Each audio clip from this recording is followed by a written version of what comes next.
অন্তর্বর্তীকালীন সরকারকে আমরা দুর্বল সরকার হিসেবে দেখতে চাই না। এই অন্তর্বর্তীকালীন সরকার যদি নিজেদেরকে দুর্বল হিসেবে প্রকাশ করে, এটাই হবে তাদের ওই ম্যান্ডেটের সাথে, অভ্যুত্থানের ওই রক্তের সাথে সবচেয়ে বড় প্রতারণা। দেশের প্রথম সারি বড় 7টি দলের মধ্যে 6টি দল একটি গুরুত্বপূর্ণ সংস্কারের প্রশ্নে যখন একমত হয়, তখন অন্তর্বর্তীকালীন সরকার কিংবা ঐক্যবদ্ধ কমিশনের কাছে যদি একটি দল বড় হয়ে যায়, তাহলে এই অন্তর্বর্তীকালীন সরকার তাদের যে গ্রহণযোগ্যতা গণমানুষের কাছে সেটি হারিয়ে ফেলবে। কিন্তু আমরা প্রত্যাশা করি অন্তর্বর্তীকালীন সরকার তাদের দায়বদ্ধতা ভুলে যাবে না।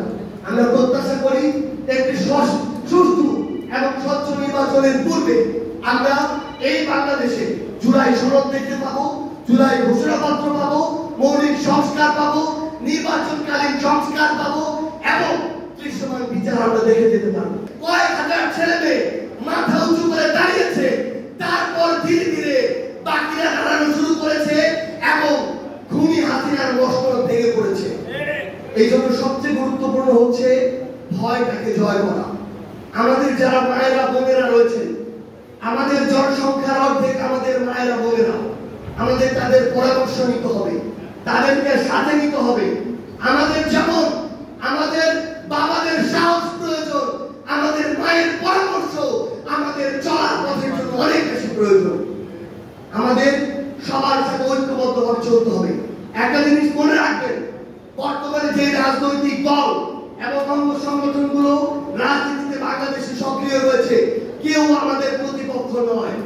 কিন্তু যে কেউ তাদের মধ্যে যদি যে কোনো অপকর্মে জড়িত হয়, তাহলে সে আমাদের প্রতিপক্ষ হয়ে যাবে। কারণ সে যদি চাঁদাবাজি করে, তার পরিচয় আর দলের পরিচয় থাকে না, তার সবচেয়ে বড় পরিচয় সে একজন চাঁদাবাজ। আর ওই চাঁদাবাজের পক্ষে তার দলের কেউ যদি দাঁড়িয়ে যায়, তাহলে সেও চাঁদাবাজ, তার পক্ষেও আমাদের যুদ্ধ ঘোষণা হবে। আমরা আপনাদেরকে স্পষ্ট করে কিছু কথা বলি। আমরা জাতীয় নাগরিক পার্টি এনসিপি কিংবা আমাদের জাতীয় যুব শক্তি, আমরা একটা দীর্ঘ লড়াই নেমেছি। আমরা দেখেছি, আমরা বিশ্বাস করি একটা দেশের সংস্কার সিস্টেমগুলোর পরিবর্তন কয়েক মাসে সম্ভব নয়, 2-4 বছরে সম্ভব নয়। এটা একটা দীর্ঘ লড়াই।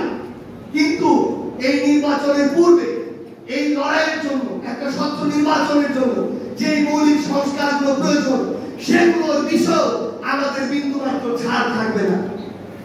এই নির্বাচনের পূর্বে আমাদের যে ভাইরা জীবন দিয়ে, রক্ত দিয়ে নতুন বাংলাদেশ দিয়ে দিয়েছে, তাদের বিচারে, তাদের যারা হত্যা করেছে, খুন করেছে, রক্ত ঝরিয়েছে, ওই সব খুনিদের বিচারের প্রশ্নেও আমাদের বিন্দুমাত্র আপোষ থাকবে না। এই জুলাই সনদ, জুলাই ঘোষণাপত্র, যেটা প্রধান উপদেষ্টা কমিটমেন্ট করেছেন, সেই জুলাই মাসের মধ্যে দেওয়ার ক্ষেত্রেও আমাদের কোনো আপোষ থাকবে না। ওয়ালটন আবারও মিলিনিয়ার অফারে ওয়ালটন ফ্রিজ কিনে আপনিও হয়ে যেতে পারেন মিলিয়নিয়ার। মিলিনিয়ার ছড়াছড়ি দেশ জুড়ে, এটা শুধু ওয়ালটনই পারে।